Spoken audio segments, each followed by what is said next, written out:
ಆಯ್ತು. ಮನೆಯಲ್ಲಿ ನಮ್ಮ ಅಣ್ಣ ನನ್ನ ದಾರಿಯನ್ನೇ ಕಾಯ್ತಾ ಇರ್ತಾರೆ. ನಾನೇನು ಹೋಗ್ಬಲ್ಲ. ಶೀಲ ಸತಿಯಾಗಿ ಬರುವುದನ್ನು ಒಪ್ಪುವರು. ನನ್ನ ಮನೆಯಲ್ಲಿ ಹಿರಿಯಣ್ಣನಾದ ಅರ್ಜುನನ ಮದುವೆ ಬೇರೆ ಆಗಿಲ್ಲ. ಈ ನನ್ನ ಮದುವೆ ವಿಷಯ ಹೇಗೆ ತಿಳಿಸಲಿ? ನೋಡಿ, ಇದು ಸಮಯ ಬಂದಾಗ ನೋಡಿ ತಿಳಿಸ್ರಿ.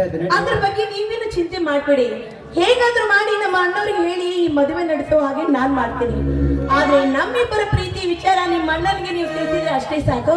ನಾನೇನು ಬರ್ತೀನಿ. ಬಾಯ್.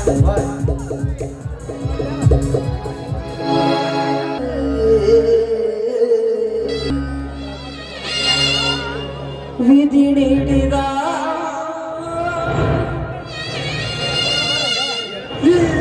ಚದುರಂಗದಾಟ ಕೊನೆಯಾಯಿತೆ ಹಳೆಯದ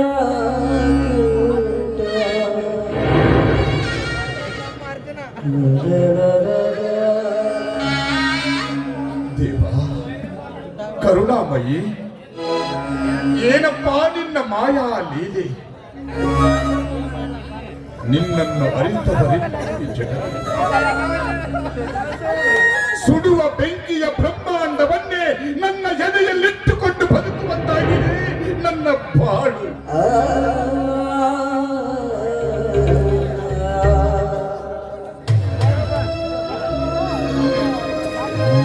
ಆ ಬೆಂಕಿಯ ಕಡಲನ್ನು ತಣ್ಣಗಾಗಿಸಿಕೊಳ್ಳಬೇಕಾದರೆ ಮನೆಯಲ್ಲಿ ಬೆಳೆದು ನಿಂತ ನನ್ನ ಸಹೋದರರ ಮದುವೆ ಮಾಡಲೇಬೇಕು ನಾನು.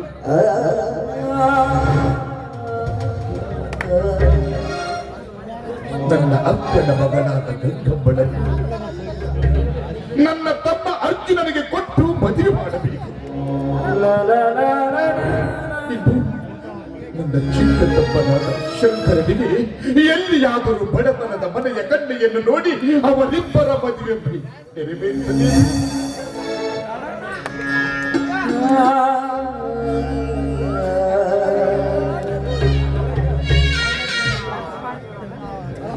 ಏನ್ ಬಾವ, ಯಾರ್ದೋ ಮದುವೆ ವಿಚಾರ ಮಾಡ್ತಿದ್ದಂತೆ ಕಾಣ್ತಿದೆ. ಗಂಗಮ್ಮ, ಇನ್ಯಾರ್ದಮ್ಮ ಮದುವೆ ವಿಚಾರ ನಾನು ಮಾಡ್ಲಿ? ನಂದ ದೀಪದಂತೆ ನನ್ನ ಮನೆ ಬೆಳಗಲು ಬರುವ ನಿನ್ನ ವಿಚಾರವಮ್ಮ. ಭಾವ, ತಂದೆ ತಾಯಿ ಇಲ್ಲದ ಈ ಪರದೇಶಿಗೆ ನೀವೇ ತಂದೆ ತಾಯಿಯಾಗಿ ಚೆನ್ನಾಗಿ ನೋಡಿಕೊಂಡು ಇವಾಗ ಈ ಮನೆಗೆ ಸೊಸೆಯಾಗಿ ತುಂಬಿಕೊಳ್ತೀನಿ ಅಂತ ಹೇಳ್ತಾ ಇದ್ದೀರಲ್ಲ, ನಿಜವಾಗಿಯೂ ನೀವೇ ನನ್ನ ಪಾಲಿನ ದೇವರು ಭಾವ.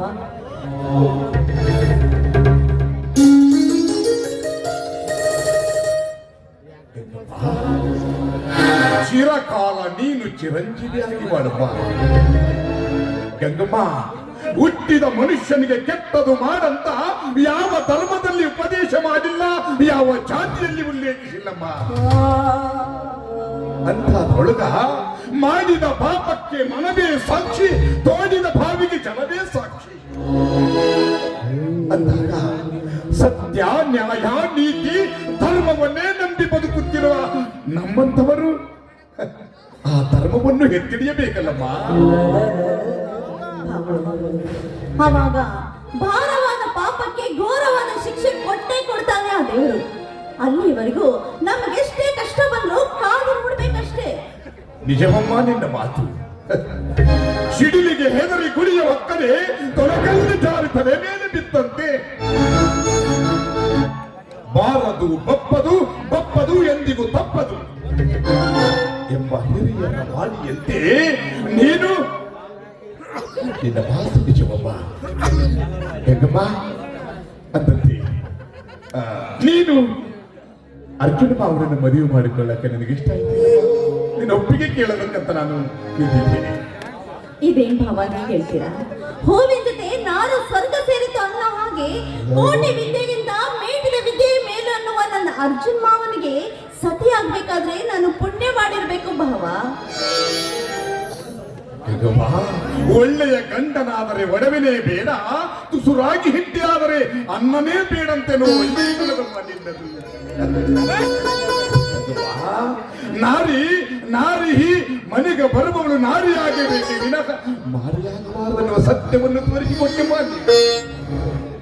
ಭಾವ, ಗಂಡನ ಮನೆಯಲ್ಲಿ ಗಂಜಿ ಕುಡಿದ್ರು ಪತಿಗೆ ಸತಿಯಾಗಿರುವುದು ನಿಜವಾದ ಧರ್ಮವಲ್ವೇ? ಕರ್ತವ್ಯವನ್ನು ಸತಿ ಪಾಲಿಸಬೇಕಲ್ವೇ? ಹೌದಮ್ಮ, ಶಾನುಭೋಗರ ಗುಣವು ಲೆಕ್ಕದಲ್ಲಿ ನೋಡು. ಒಳ್ಳೆಯ ಹೆಣ್ಣಿನ ಗುಣವನ್ನು ಅವಳ ನಡತೆಯಲ್ಲಿ ಹಣ್ಣು ನೋಡುವ ಅನ್ನುವ ಹಾಗೆ ಮಾವಿನ ಮರದಲ್ಲಿ ಮಾವಿನ ಮರವೇ ಹುಟ್ಟುತ್ತದೆ ವಿನಃ ಬೇವಿನ ಮರ ಹುಟ್ಟಲಾರದು ಅನ್ನುವಂತ ಸತ್ಯವನ್ನು ತೋರಿಸಿಕೊಟ್ಟ ನೀನು ನಿಜವಾಗಲೂ ನನ್ನ ಮನೆಗೆ ಸೊಸೆಯಾಗಿ ಬರುವುದಾದರೆ ಅರ್ಜುನ 7 ಜನ್ಮದ ಪುಣ್ಯ ಮಾಡಿದಂತೆ ಸರಿಯಮ್ಮ.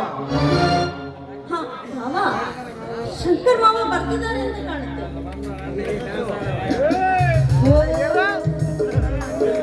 ಯಾಕಣ್ಣ ಏನ್ ಘನ ವಿಚಾರ ಮಾತನಾಡ್ತಾ ಕಾಣ್ತಿದ್ರಿ? ಏನಿದು? ಏನಿಲ್ಲಪ್ಪ, ನಿನ್ನ ಮದುವೆ ಮಾಡ್ಬೇಕಂತ ವಿಚಾರ ಮಾಡ್ತಿದ್ದೀನಿ. ಯಾವುದಾದ್ರೂ ಒಂದು ಬಡತನದ ಮನೆಯ ಕನ್ಯೆಯನ್ನು ಆರಿಸಿ ತಂದು ನಿನಗೆ ಮದುವೆ ಮಾಡಬೇಕಂತ ವಿಚಾರ ಮಾಡ್ತಿದ್ದೆ. ಅದಕ್ಕ ನಿನ್ನ ಒಪ್ಪಿಗೆಯನ್ನು ಕೇಳಬೇಕಲ್ಲ. ಯಾಕಣ್ಣ ಬಡವರಂತ ಬೆಚ್ಚಿ ಬೀಳುವಂತ ಮಾತನಾಡ್ತಾ ಕಾಣ್ತಿದ್ರಿ? ಯಾಕೆ ಶ್ರೀಮಂತರ ಮನೆ ಹೆಣ್ಮಕ್ಕಳನ್ನ ಮದುವೆಯಾಗಬಾರದಂತೇನು ಕಾನೂನು ಇದೆಯಾ? ಇಲ್ಲವಲ್ಲ? ಶಂಕರ, ಏನು ಮಾತನಾಡುತ್ತಿರುವೆ ನೀನು? ಶ್ರೀಮಂತರು ಆನೆ ಕಟ್ಟುವುದು, ಬಡವರು ತಾಳಿ ಕಟ್ಟುವುದು ಎರಡು ಸರಿಸಮವಪ್ಪ. ಆಕಾಶಕ್ಕೆ ಎಣ್ಣೆ ಹಾಕುವುದು, ಬೆಂಕಿಗೆ ಮುತ್ತು ಕೊಡುವುದು ನಮ್ಮಂತ ಸಾಮಾನ್ಯರಿಂದ ಸಾಧ್ಯವೇನಪ್ಪ? ಅದಕ್ಕೆ ಬಲ್ಲವರು ಹೇಳಿದ್ದಾರೆ, ಹಾಸಿಗೆ ಇದ್ದಷ್ಟು ಕಾಲು ಚಾಚು ಅಂತ. ಅಣ್ಣ, ಈ ನಿಮ್ಮ ಮಾತು ಕೇಳಿ ನಾನು ಮೂರ್ಖನಾಗಲಾರಣ್ಣ. ಈ ನನ್ನ ಮದುವೆ ವಿಚಾರದಲ್ಲಿ ನಾನೇ ಒಂದು ನಿರ್ಧಾರಕ್ಕೆ ಬಂದಿದ್ದೇನೆ. ಇದೇ ಊರಲ್ಲಿ ಜಯರಾಜನ ತಂಗಿ ಶೀಲನನ್ನು ಪ್ರೀತಿಸುತ್ತಿದ್ದೇನೆ. ಈಗ ಅವಳನ್ನೇ ಮದುವೆ ಆಗಬೇಕಂತ ನಾನು ತೀರ್ಮಾನ ಮಾಡಿದ್ದೇನೆ.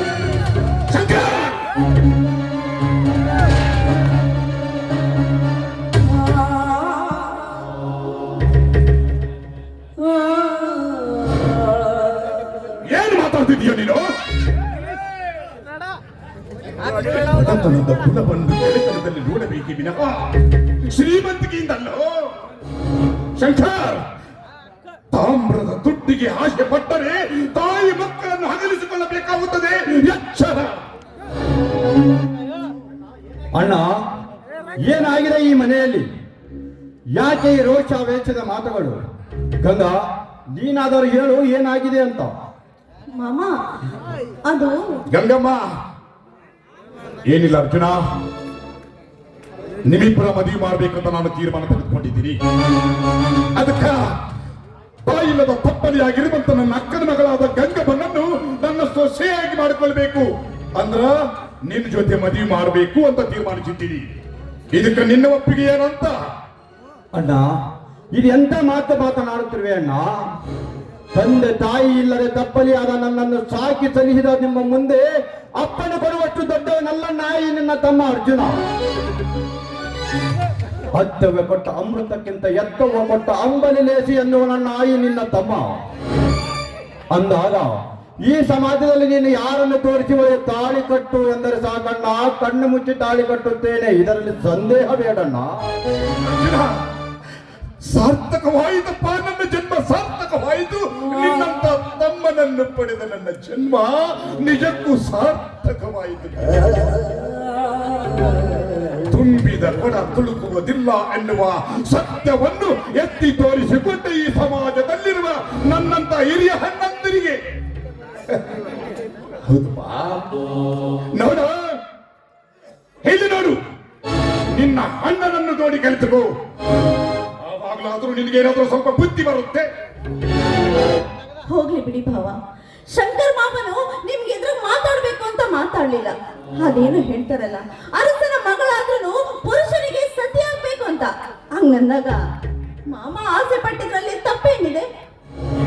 ಆಗಲ್ಲಮ್ಮ, ಮನುಷ್ಯನಿಗೆ ಆಸೆ ಇರಬೇಕು, ಆದರೆ ಅತಿಯಾಸೆ ಆಗಬಾರ್ದು.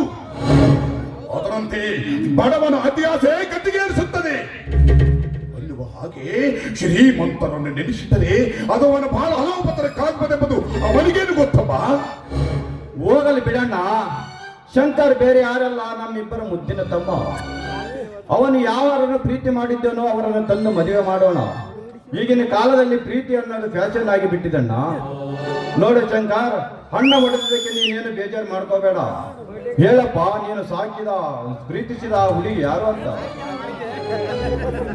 ಅಣ್ಣ ಅದು ಅದು ಹೇಳೋ, ಹೇಳು. ನಿನ್ನ ಅನ್ನ ತಾರೆ ಕೇಳ್ತಾ ಇರೋದು ಅದೇನಂತ ಹೇಳು.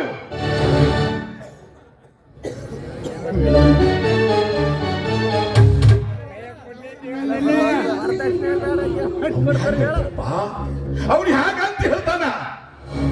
ಅರ್ಜುನ, ಇವನು ಪ್ರೀತಿ ಮಾಡಿದ ಹುಡುಗಿ ಯಾರು ಗೊತ್ತಿರಪ್ಪ? ನಮ್ಮೂರಿನ ಸೊಕ್ಕಿನ ಸೌಕಾರ, ಮಿಕ್ಕಿದ ಜಮೀನ್ದಾರ, ಆ ಜೈರಾಜನ ತಂಗಿ ಶೀಲಾಳಂತೆ. ಶಂಕರ, ಈ ನಿನ್ನ ಪ್ರೀತಿ ಚಿರ ಸಂಪತ್ತಿನ ಬೋಧಕ್ಕೂ ಇಲ್ಲ ಬಡತನದಲ್ಲಿದ್ದೇನೆಂಬ ಭ್ರಮೆಗೂ ಅಂತ ಕೆಟ್ಟ ವಿಷ ಚರ್ಪದ ಜೊತೆ ಸಂಬಂಧ ಬೆಳೆಸಬೇಕೆಂಬುದು ಈ ಜನ್ಮದಲ್ಲಿ ಸಾಧ್ಯವಿಲ್ಲ ಶಂಕರ್. ಬೇಕಾದರೆ ನನ್ನ ಪ್ರಾಣವನ್ನಾದರೂ ಕೇಳಿಕೊಡುತ್ತೇನೆ. ಇಲ್ಲ ನಿನಗೆ ಶ್ರೀಮಂತರ ಮನೆತನ ಎಣ್ಣೆ ಬೇಕೆಂದರೆ ಬೇರೆ ಯಾರಿದ್ದರು ಹೇಳು. ನನ್ನ ಸರ್ವಾಜ್ಞೆಯನ್ನು ಬರೆದು ಈ ಊರಲ್ಲಿ ಯಾರು ಮಾಡದ ಹಾಗೆ ನಿನ್ನ ಮದುವೆಯನ್ನು ಮಾಡುತ್ತೇನೆ. ಶಂಕರ, ಒಂದು ಮಾತು ಹೇಳ್ತೇನೆ, ಚೆನ್ನಾಗಿ ನೆನಪಿನಲ್ಲಿಟ್ಟುಕೋ. ಅಕ್ಕರೆ ಇಲ್ಲದ ಉಪ್ಪರಿಗಿಂತ ಅಕ್ಕರೆಯರ ತಿಪ್ಪೆಲೇಸ ಶಂಕರ್. ಜೀವನವೆಂದರೆ ಹುಡುಗಾಟವಲ್ಲ. ನೀನೇನಾದರೂ ಹುಡುಗಾಟದ ಹುಡುಗಿಯನ್ನು ಮದುವೆ ಆದರೆ ಮುಂದೊಂದು ದಿನ ಅವಳು ನಡು ನೀರಲ್ಲಿ ಕೈ ಬಿಟ್ಟು ಹೋದಳು. ಎಚ್ಚರ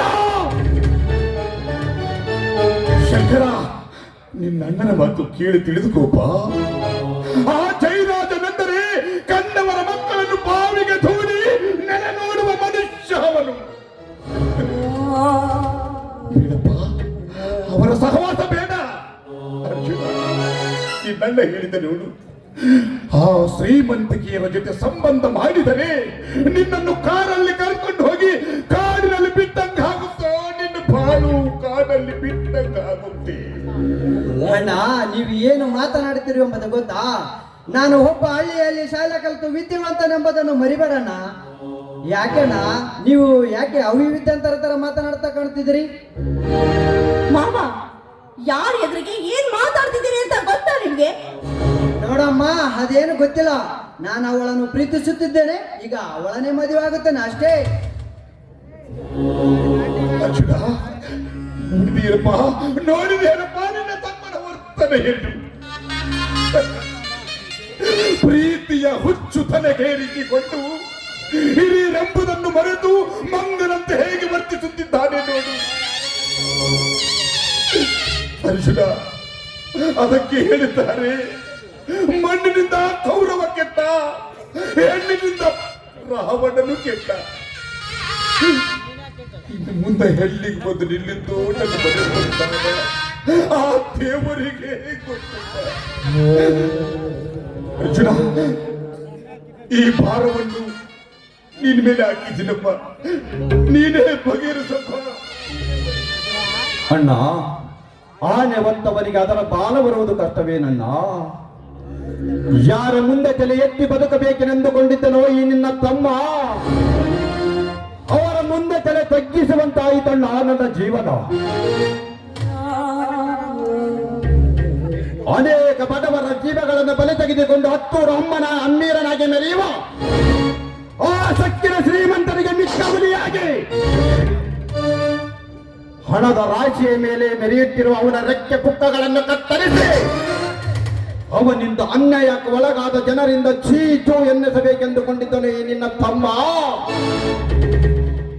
ನನ್ನ ಸಹೋದರ ಶಂಕರ ನನ್ನ ಕೈಗಳನ್ನು ಕಟ್ಟಿ ಹಾಕಿಬಿಟ್ಟ. ನನ್ನ ಕೈಗಳನ್ನು ಕಟ್ಟಿ ಹಾಕಿಬಿಟ್ಟ. ಶಂಕರ, ಸಮಾಧಾನ ಮಾಡಿಕೊಳ್ಳಪ್ಪ, ಸಮಾಧಾನ ಮಾಡಿದ್ದೀನಿ. ನಿನ್ನ ತಮ್ಮ ಪ್ರೀತಿಯ ಮಡುವಿನಲ್ಲಿ ಬಿದ್ದು ನಮ್ಮ ಮಾತು ಪ್ರೀತಿಯ ಹುಚ್ಚಿನಲ್ಲಿ ಬಿದ್ದು ನಮ್ಮನ್ನೇ ಮರೆತು ಮಾತನಾಡುತ್ತಿದ್ದಾನೆ ಆ ಶಂಕರ. ತುತ್ತು ಕೊಟ್ಟವಳು ಬಂದಾಗ, ಮುತ್ತು ಕೊಟ್ಟವಳು ಬಂದಾಗ ತುತ್ತಿಟ್ಟು ಬೆಳೆಸಿದವರವರು ಹೇಗೆ ನೆನಪಾಗುತ್ತದೆಪ್ಪ? ಮೀಸೆ ಬಂದ ಮೇಲೆ ಮೂಗು ಯಾರಿಗೆ ತಾನೇ ನೆನಪಾಗುತ್ತದೆ?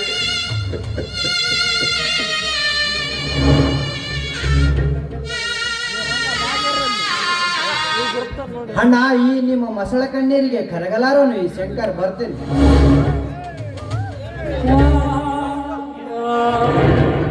ಛೇ, ಎಂತ ಒಡ ಹುಟ್ಟಿದವರು ನಾವು. ಒಂದೇ ಕರಳು ಬಳ್ಳಿಯಿಂದ ಹುಟ್ಟಿ ಬಂದರು ಹಣ್ಣನ ಮಾತಿಗೆ ಬೆಲೆ ಕೊಡದೆ ಹೋಗಿಬಿಟ್ಟನಲ್ಲ ನನ್ನ ಮುದ್ದಿನ ತಮ್ಮ ಶಂಕರ್. ಅರ್ಜುನ, ಕೇಳಿದೆಯಾ ನಿನ್ನ ತಪ್ಪನ ಮಾತನ್ನು? ನಾನು ಕಷ್ಟಪಟ್ಟು ಹೊರಬಂದು ಹೋಗ ಮೊಸಳೆ ಕಣ್ಣೀರಂತೆ, ಮೊಸಳೆ ಕಣ್ಣೀರಂತೆ. ಇದಕ್ಕೆ ಯಾರೇನು ಮಾಡಲು ಸಾಧ್ಯವಿಲ್ಲಪ್ಪ. ಅವನು ನಮ್ಮ ಕೈ ಮೀರಿ ಹೋಗಿದ್ದಾನೆ. ಅಪ್ಪಿ ತಪ್ಪಿ ಕಡಿವಾಣ ಹಾಕಿದ್ರೆ ಮತ್ತೆ ಮನ ಬಿಟ್ಟು ಹೋಗಬಹುದು. ಅದಕ್ಕಾಗಿ ಅವನಿಷ್ಟದಂತೆ ಮಾಡಪ್ಪ, ಅವನಿಷ್ಟದಂತೆ ಮಾಡ.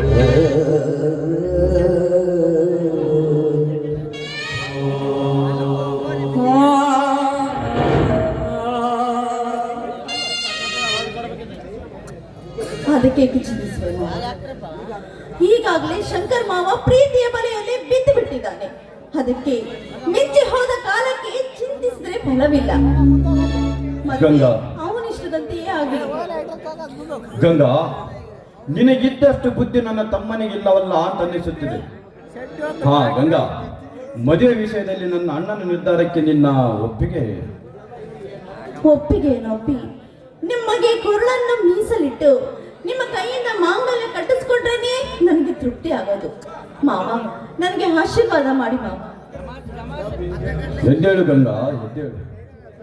ನಿನ್ನಂತ ಗುಣವಂತೆ ನನ್ನ ಸತಿಯಾಗಿ ಬಂದಿರೋದು ನನ್ನ ತಂದೆ ತಾಯಿಗಳ ಪುಣ್ಯವೇ ಸರಿ. ಮಾವ, ಹಾಗಾದ್ರೆ ಇಂಥ ಸಂತೋಷದ ಸಮಯದಲ್ಲಿ ಸವಿಯೋಣವೇ ಒಂದು ಸವಿಗಾನ.